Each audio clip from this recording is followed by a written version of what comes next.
எடப்பாடி சீமானுக்கு பர்ச்சேஸ் பண்ண போறார். ரெண்டும் தான் நடக்கும். ரெண்டு ஏதாவது ஒன்று நடக்கும். ஏன்னா இப்போ எடப்பாடிக்கு 7% வேணும். 7% இப்போ சீமான்கிட்ட இருக்கு. சீமானுக்கு மொத்தமாக அந்த கட்சி 500 கோடிக்கு வித்துட்டு போலான்னு முடிவு பண்ணிட்டார். ஒரு பெரிய கட்சியை நான் பேரம் பேசிட்டு இருக்கேன், கூட்டணி பேசிட்டு, எல்லாம் பொட்டி தானே, வேற என்ன காந்தி தானே. யார் அதிகமான கோடிகளை கொடுக்கிறார்களோ அந்த கூட்டணியில ஓட்டு போடுற போற முட்டா பயலுக்கு கோட்ரு காக்கா பிரியாணி 500 ரூபா கொடுத்தா ஓட்டு போட்டு போயிடறான். விஜய் எப்படி அதிமுக கூட்டணியில் கொண்டு வரணுங்கிற வித்தையை தெரிந்தவர் அமித்ஷா. அமித்ஷா டிசம்பர் மாதம் விஜய் அதிமுக கூட்டணியில் கொண்டு வரக்கூடிய சூத்திரத்தை அவர் வச்சிருக்காரு. பிஜேபிங்கிற வார்த்தையை, மதவாதங்கிற வார்த்தையை திமுகவால் சொல்லுவதற்கு தெம்பம் திராணியும் இல்லை. இதுதான் திமுக. அதிமுக அரசியலே இல்லை. அதிமுக அனாதையா போயிடுச்சு. யாரு? சசிகலா. இதே நிலைமை இப்ப யாருக்கு வந்துருச்சு? அண்ணாமலைக்கு வந்திருக்கிறது. காங்கிரஸ் காணாம போயிடும், விஜயம் காணாம போயிடுவார். 2 பேரும் சீக்கிரம் காணாம போயிடுவாங்க.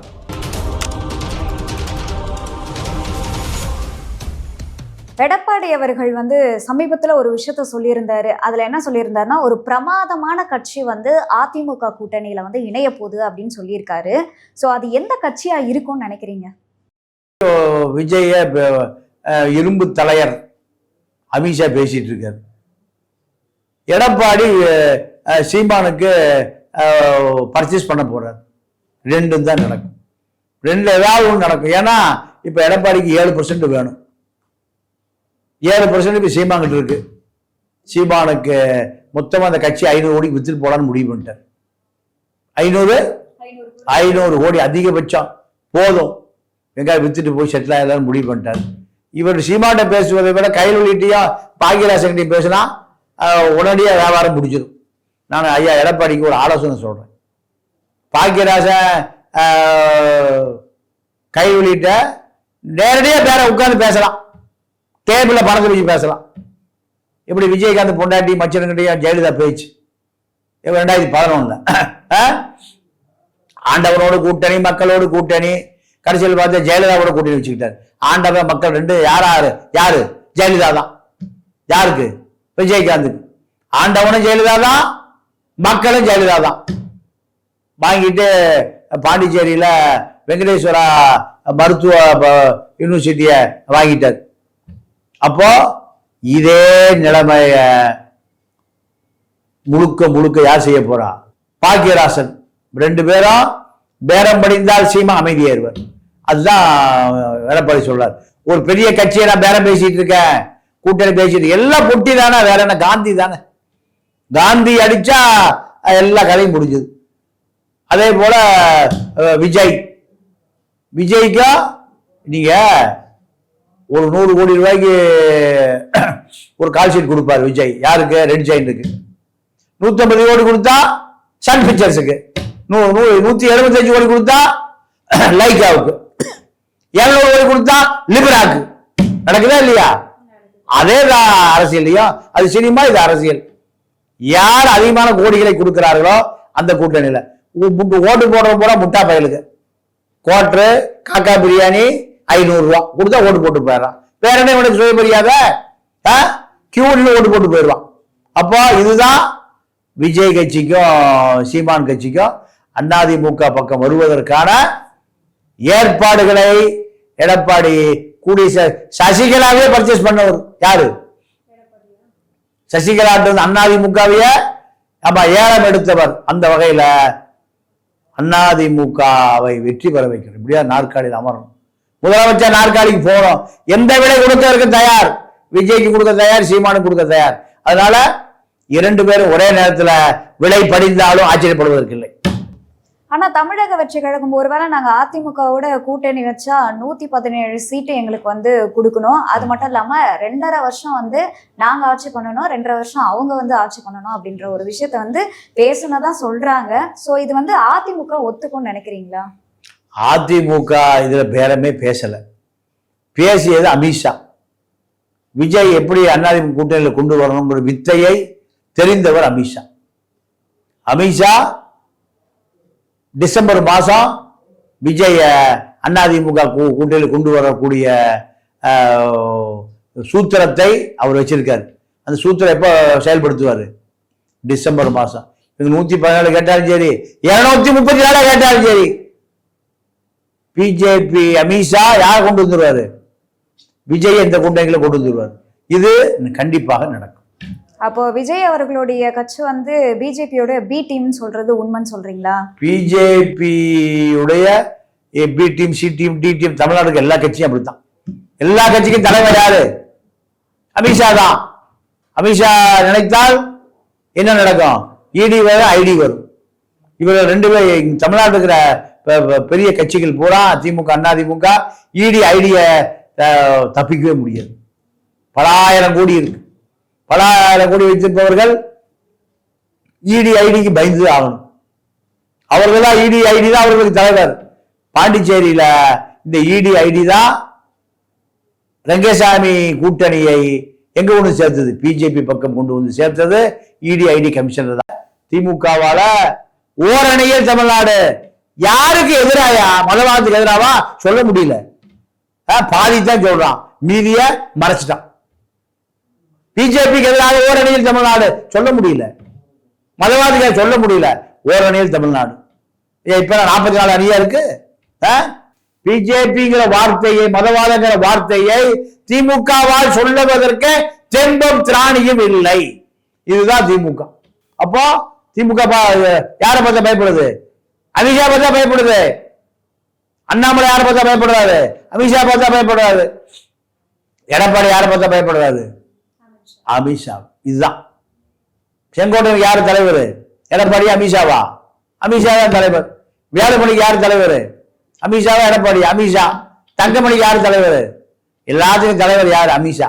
ஏன்னா அமித்ஷா தான் அத்தனை அதிகாரம் இருக்கு. அமித்ஷா நினைத்தால் நீங்க ஒரே நாள் 1000 கோடி ரூபாய் ஃபைன் போடலாம். இன்கம் டேக்ஸ் விட்டு ஒரே நாள்ல எவ்வளவு ஃபைனை வலிச்சுட்டு போயிடுவாங்க. 1000 கோடி இழப்பது தயார். அதனால அமித்ஷாட்டே சரண்டர் ஆயிடுவோம். இதுதான் தமிழ்நாட்டு அரசியல். இப்ப வந்து ஓரணியில தமிழ்நாடு அப்படின்னு சொல்லி முதல்வர் மு க ஸ்டாலின் அவர்கள் வந்து பண்ணிட்டு இருக்காரு. இதுல வந்து திமுகவை புடிச்சு வந்து 1,25,00,000 பேர் வந்து உறுப்பினரா சேர்ந்திருக்காங்க அப்படின்ற மாதிரி சொல்லியிருக்காங்க. இதை எப்படி பாக்குறீங்க? இல்லம்மா, திமுகவை பொறுத்த வரைக்கும் பாஜக உறுப்பினர் சேர்க்கிற பொழுதும் ஒரு மிஸ்டு கால் பிஜேபி உறுப்பினர் சேர்த்தாங்க. பார்த்தீங்கன்னா 1 கோடி பேர் சேர்ந்தாங்க. 1 கோடி ஓட்டு பிஜேபி வந்துருச்சா? வரல. 3% மேல பிஜேபி கீரை போட்டு இழுக்க மாட்டேங்குது. 3% பார்ப்பனர்களும் உயர் சாதி இந்துக்களும் 3-4க்கு மேல இழுக்க மாட்டேங்குது. அப்ப 1 கோடி ஓட்டு எங்க போச்சு? 1 கோடினா 20% ஓட்டு அது இல்லையே. திமுகவுக்கு போன தடவை 21 தேர்தலில், நாடாளுமன்ற தேர்தல் விட்டுருங்க, சட்டசபை தேர்தலில் 20% திமுக வாக்கு, முஸ்லீம், கிறிஸ்துவர், தலித்து வாக்கு 20%, 40 2 கம்யூனிஸ்ட், வைகோ, காங்கிரஸ், வேல்முருகன், இப்படி முஸ்லீம் லீக் எல்லாம் சேர்ந்து ஒரு 50% ஓட்டு. நாடாளுமன்ற தேர்தல் 58% விழுகுது. சட்டமன்ற தேர்தலில் எடப்பாடிக்கும் ஸ்டாலினுக்கு எவ்வளவு வித்தியாசம்? 3%. அப்ப எங்க போச்சு திமுக ஓட்டு? திமுக ஓட்டு திமுக விழுகல. எடப்பாடி மதவாதியோடு சேர்ந்திருந்து 3% தான் எதை இழக்கிறாரு? வெற்றி வாய்ப்பை இழக்கிறார். இப்ப 3 எடப்பாடி முதலமைச்சர் அவருக்கு எவ்வளவு வேணும்? 3 தான் வேணும். 2021 தேர்தலில் எப்படி திமுகவுடைய வாக்கு எங்க போச்சு? சரிஞ்சு போச்சு. இது ஆராய்ச்சி முதல்ல திமுக பண்ணட்டும். செய்தால் 26ல் திமுக வெற்றி பெறுவது 1,20,00,000 தொண்டர்கள் நீங்க உறுப்பினர் ஆகுவது எல்லாம் இந்த கதையில அப்புறம் பார்ப்போம். முதல்ல 21 தேர்தலில் இவ்வளவு வாக்கு வங்கி இருந்து எங்க போச்சு? அப்ப வந்து திமுக வந்து கூட்டணி கட்சிகளை வச்சுதான் ஜெயிக்கிறாங்க அப்படின்னு சொல்ல வரீங்களா? அதுதான் உண்மை. 100% முஸ்லீமுடைய வாக்கு, கிறிஸ்துவ வாக்கு, படித்த தலித்து வாக்கு சிபிஎம், சிபிஐ, காங்கிரஸ், இவ்வளவு கட்சி இங்க இருக்கு. அதிமுக பிஜேபி ஓட்டே போட மாட்டான், அந்த கட்சியை வச்சிருக்காரு எடப்பாடி. தேமுதிக, பாமகவுக்கு 3% 5% கூட ஓட்டு. அதை பலவீனமான கூட்டணி வைத்துக் கொண்டு 2021 தன்னுடைய வாக்கு வங்கியை நிரூபிச்சார். இப்போ 2026 தேர்தலில் எடப்பாடிக்கு எவ்வளவு தேவை? 5% தேவை.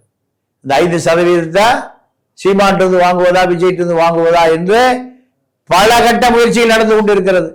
டெல்லி விஜய் பார்த்துக்குது, எடப்பாடி சீமானை பார்த்துக்கிறார். 7 14 வந்தாலும் ஆச்சரியப்படுவதற்கு இல்லை. திமுகவை எதிர்ப்பதற்கு இந்த கூட்டணி எவ்வளவு கிடைக்குது? 7 14 இல்ல 10 7 17 என்பதை 26 தேர்தல் தான் முடிவு பண்ண.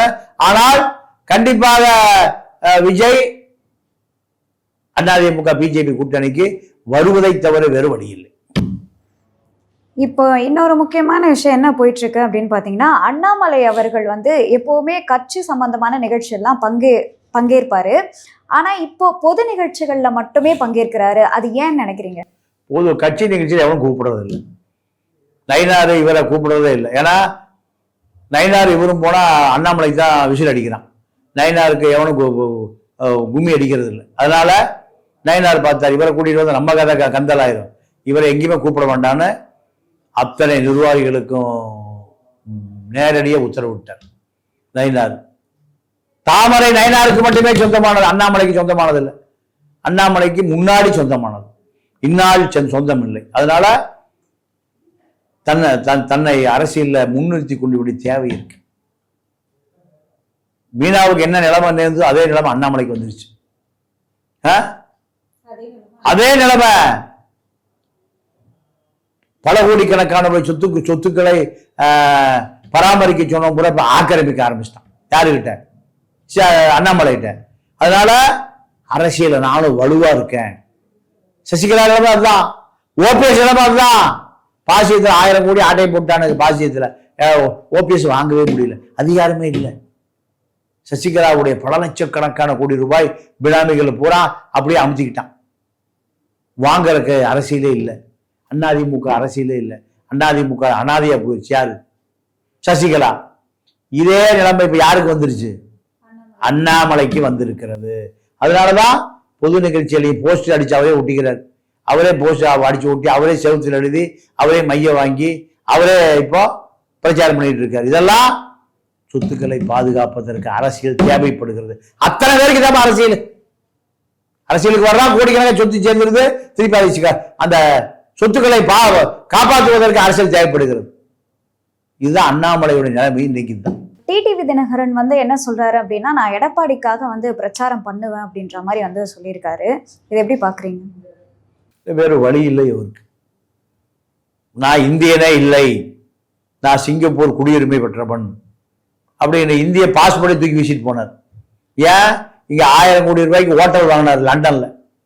வெள்ளக்காரனுக்கு ஹோட்டல் வாங்கியவர் தினகரன்.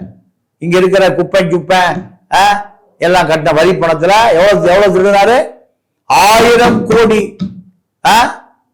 அங்க லண்டன்ல எல்லாம் ஏக்கர் கணக்கு 1000 கோடி ரூபாய்க்கு. நம்ம ஊர் காசுக்கு 120 ரூபா. ஒரு பவுண்ட்ஸ் 120 ரூபா. 1000 கோடிக்கு நீங்க அங்க ஹோட்டல் வாங்கின நம்ம ஊர் காசுக்கு.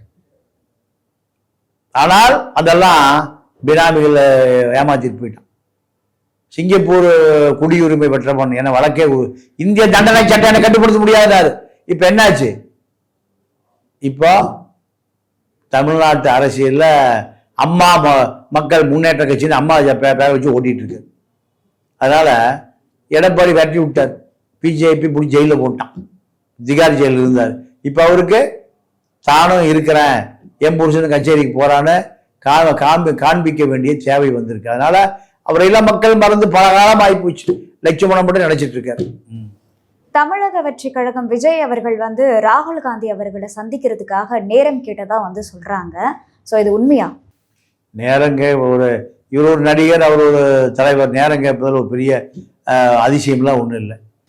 அது மட்டும் இல்லாம இப்போ டெல்லியில இருந்து ஒரு காங்கிரஸ் புள்ளி வந்து விஜய் அவர்கள்கிட்ட பேசினதாகவும் இதுல கூட்டணி சம்பந்தமா பேசியிருக்காங்க அப்படின்ற ஒரு தகவல் வந்து வெளியாகி இருந்தது. இல்ல அப்படி வந்தா நல்ல செய்தி. காங்கிரஸும் காணாம போயிடும், விஜயும் காணாம போயிடுவார். 2 பேரும் சீக்கிரம் காணாம போயிடுவாங்க. காங்கிரஸ் காணாம போய் ஏறக்குறைய 67 அண்ணாவை காணாமக்கிட்டார். இதை இன்னைக்கு வரைக்கும் கருணாநிதி தான் பாதுகாத்து வச்சிருக்காரு. ஐடி ஈடி இந்த திருடி இதை வெள்ளையாக்கிறது தான் பாதுகாத்து வச்சிருக்காரு. காங்கிரஸ் இங்க கட்சி கொடியே இல்லை, கிளைக்கழகமே இல்லை, மன்றம் இல்லை, ஒன்றும் இல்லை. திமுக தயவுடன் ஜெயிச்சிட்டு இருக்கு. விஜய் எவ்வளவு வாக்கு இருக்குன்னே தெரியல. சினிமா கிளாமர் தான் இருக்கு. 2 பேரும் சேர்ந்தாங்கன்னா திமுக ரொம்ப சிறப்பா ஜெயிச்சிடும். திமுக சிறப்பா ஜெயிக்கும். திமுக வலிமையா மாறிடும். காங்கிரஸ் வாக்கு வங்கியே இல்லாத ஒரு கட்சி. திமுக கூட்டணியில் இருக்கிற எந்த கட்சிக்கும் வாக்கு வங்கி இல்லை. வைகோக்கு இல்லை, சிபிஐக்கு இல்லை, எல்லாம் 1% 1/2% கட்சி அங்கீகாரமே இறந்து போச்சு. இதுல காங்கிரஸ் வெளியேறினா சீட்டு மிச்சம், நோட்டு மிச்சம். அதனால திமுக சீக்கிரம் வெளியே போகணும் தான் விரும்புமே தவிர விஜய் காங்கிரஸும் ராகுலும் விஜயும் ஒரே மேடையில் ஏறுனா மக்கள் உடனே ஆட்சி அமைச்சிருவான்னு கற்பனை பண்றாங்க. அதுக்கெல்லாம் வாய்ப்பே இல்லை. விஜய் அவர்கள் யாருடைய வாக்கை வந்து பிரிப்பாருன்னு நினைக்கிறீங்க? விஜய் படித்த இளைஞர்கள் +2 படிச்சுட்டு ஆணும் பெண்ணும் வருஷம் 10 லட்சம் பேர் வர்றோம். 50 லட்சம் பேர் இப்போ 5 வருஷம் வந்திருக்காங்க. திமுக அதிமுக 2 பேருமே அந்த இளைஞர்களை ஈர்க்கக்கூடிய எந்த கொள்கையும் இல்லை, கோட்பாடும் இல்லை, எந்த சமிக்கையும் இல்லை, அரசியலும் இல்லை. அப்போ அவர்களுக்கு விஜய் உடைய கதாநாயகிகளான கீர்த்தி சுரேஷ், திரிஷா மீது ஒரு கவர்ச்சி இருக்கு. 1500 கொடுத்து டிக்கெட் வாங்கிட்டு போறான். போயிட்டு விஜய் எழுத்து விட்டு அவனை கீர்த்தி சுரேஷ் கூட டூயட் பாட ஆரம்பிச்சிடறான். கற்பனையில் சினிமா தேட்டரில் இருக்கிற 3 மணி நேரம். இதுதான் விஜயுடைய கொள்கை. ஒருத்த ஒரு ஒரு விஜய் நடிச்ச படமா நயன்தாரோட டூயட் பாட ஆரம்பிச்சிடறான். நம்ம இளைஞர்கள் 17 வயசு இளைஞர்கள், அவனுக்கு எந்த கொள்கை, கோட்பாடு, லட்சியம், காமராஜ், கக்கன், பெரியார் இப்படி யாரையுமே தெரியாது. விஜய் அவர்களுக்கு தெரியாதுன்னு சொல்றீங்களா? விஜய் ரசிகர்களுக்கு தெரியாது, அரசியலே தெரியாது. அவனுக்கு தெரிஞ்சு போறா விஜயோட நடிக்கிற கதாநாயகர்களுக்கு தான் தெரியும். ஆனா விஜய்க்கு ஆதரவு தெரிவிக்கிறவங்க எல்லாருமே என்ன சொல்றாங்க அப்படின்னா, எங்களுக்கு வந்து அதிமுகவும் வேணாம், திமுகவும் வேணாம், எங்களுக்கு வந்து ஒரு புதிய கட்சி வேணும், அதுக்காக தான் நாங்க வந்து விஜயை தேர்ந்தெடுக்கிறோம் அப்படின்ற மாதிரி சொல்றாங்க. சரி, விஜய் என்ன பாகிஸ்தான் பார்டர்ல சண்டை பிடிச்சவரா, இல்ல திகார் ஜெயில சுதந்திர போராட்டத்துக்காக ஒரு 10 வருஷம் ஜெயில இருந்தவரா, இல்ல கோவை ராமகிருஷ்ணன் போல ஈழத்துக்கு போகிற ராணுவ வண்டி அடிச்சு தடாவுல உள்ள இருந்தவரா? என்ன தியாகம்? அவருமே வந்து ஈழ தமிழர்களுக்காக போராட்டம் அந்த மாதிரி எல்லாம் வந்து நடத்தினதா சொல்றாங்க. இல்ல, அதாவது ஏதாவது கற்பனையில சினிமாவில் நடத்தியிருப்பார். சினிமா செட்டு போட்டு ஈழத்தமிழர்களுக்கு ஆதரவா குரல் கொடுத்திருப்பார். மேக்கப் போட்டு ஏசி போட்டு கேரவன் வேணை நிறுத்திட்டு பக்கத்துல திரிஷா இந்த கீர்த்தி சுரேஷ் உட்கார வச்சுட்டு போராடி இருப்பார். அது உள்ள போராட்டம் எங்க இருக்கணும்? பூட்ஸ் கால அடி வாங்கணும். ஜெயில இருட்டு ரூம்ல டார்க் ரூம்ல போட்டுருவான். தட்டா பொட்டா லீடிங் செய்யல கையில காலில் போட்டு இழுத்துட்டு வருவான். இதுதான் போராட்டம். பனையூர்ல இருந்து பரந்தூர் விமான நிலையம் போவதற்கு விஜய்க்கு எத்தனை வருஷம் ஆயிருக்கு? 30 வருஷம் ஆயிருக்கு. அவன் எத்தனை வருஷம் போராடுறான்? 3 வருஷமா 4 வருஷமா போராடுறான். இவர் எப்ப சினிமா நடிக்க வந்தாரு? அங்க போறக்கு ஆளு கேரவன் வேன் வந்தவரதான் போறாரு. பனையூருக்கும் பரந்தூருக்கும் 50 கிலோமீட்டர் தான். 50 கிலோமீட்டர் போவதற்கு இவருக்கு எவ்வளவு வருஷம் தேவைப்படுது? 3 வருஷம். இதுதான் விஜய். அதனால விஜயை பொறுத்த வரைக்கும் ஒரு பெரிய தலைவர்களுக்கான இடத்தை தக்க வைத்துக் கொள்வது என்பது நீங்க சாத்தியமே இல்லை தமிழ்நாட்டில். இப்ப இருக்க சூழல்ல பாத்தீங்க அப்படின்னா 2026ல 4 முனை போட்டி தான் வந்து நிலவும் அப்படின்னு வந்து சொல்லிட்டு இருக்காங்க. இந்த 4 முனை போட்டி யாருக்கு சாதகமா இருக்கும்னு நினைக்கிறீங்க? 4 முனை போட்டி அல்ல, 2 முனை போட்டி தான். திமுக அதிமுக தான். விஜய் அதிமுக சேர்ந்துருவாரு. சீமானும் அதிமுக கூட்டணிக்கு உள்ள வந்துருவார், வெளியிலிருந்து ஆதரவு தெரிவிப்பார். 2 முனை போட்டி தான். 4 முனை போட்டிக்கான சக்தியே இல்லை தமிழ்நாட்டில். அதோ விஜயகாந்தோட போச்சு. விஜயகாந்த் இருந்த பொழுது நீங்க 3 முனை போட்டி 4 முனை போட்டி இருந்தது. சீமான் தனியா நின்னாரு, விஜயகாந்த் தனியா நின்னாரு, அதிமுக தனியா நின்னது, திமுக தனியா நின்னது. இல்லையா மக்கள் நல கூட்டணி விஜயகாந்த் ஒரு கூட்டணியை உருவாக்கினார். சிபிஎம், சிபிஐ, திருமாவளவன், பாமக எல்லாம் அப்படி ஒரு கூட்டணியை உருவாக்கினார். இனி அது போன்ற வாய்ப்பெல்லாம் இல்லை. விஜய் நம்பி யாரும் வரமாட்டாங்க. ஆனா சீமான் அவர்கள் தான் எப்பவுமே ஏதாவது ஒரு பிரஸ் மீட்லயா இருக்கட்டும், ஒரு பொதுக்கூட்டத்திலயா இருக்கட்டும், எல்லா இடத்துலயும் வந்து எப்பவுமே நாம் தமிழர் கட்சி தனித்து தான் போட்டியிடும் அப்படின்றத வந்து சொல்லிட்டே இருக்காரு. அப்படி இருக்கும்போது எப்படி அதிமுகவோட சேருவாங்கன்னு சொல்றீங்க? இல்ல அவர் பேட்டி கொடுக்கும் போதே பல முறை போதையில் இருந்திருக்கார். ஆளுகால் மூஞ்சிய தொலைச்சு வேற பார்த்துருக்கலாம். பார்த்துருக்கீங்களா? அது அவர் பேசி பேசி வேர்வை வந்திருக்கும். வேர்வை இல்ல, சரக்கு வேர்வை, சரக்கு. சாராய நொடியில தான் பேசுறாருன்னு பல பேருக்கு தெரியும். எப்போ விடியுது எப்போ இருட்டுதுன்னு அவருக்கே தெரியாது. நானே சீமானை பார்க்கிற ஒருக்க போயிருந்தேன். நானும் நம்ம நண்பர் பாலகுரு 2010 போதையில தள்ளாடி எந்திரிக்க முடியாம படுத்து கிடந்தார்.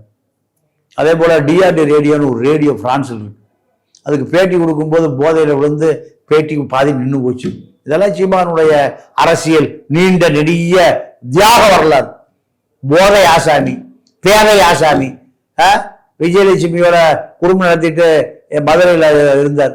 இப்படி ஒரு அழுக்கு அடைந்த ஒரு வரலாறு உடைய நபர் கருணாநிதிங்கிற அழுக்க எதிர்ப்பதற்காக 50 லட்சம் இளைஞர்கள் சீமா பின்னாடி போனோம். இப்ப அதெல்லாம் தெளிந்து கொண்டு இருக்கிறது. குடியாரம் பேச்சு விடிஞ்சாலை போச்சுதான். சீமானை பொறுத்த வரைக்கும் இந்த தேர்தலோடு அவருடைய வரலாறு முடிந்து போய்விடும். உங்களோட நேரத்தை ஒதுக்கி பல்வேறு கேள்விக்கு பதில் அளிச்சிருக்கீங்க. அதுக்கு ரொம்ப நன்றி சார். நன்றி, வணக்கம்.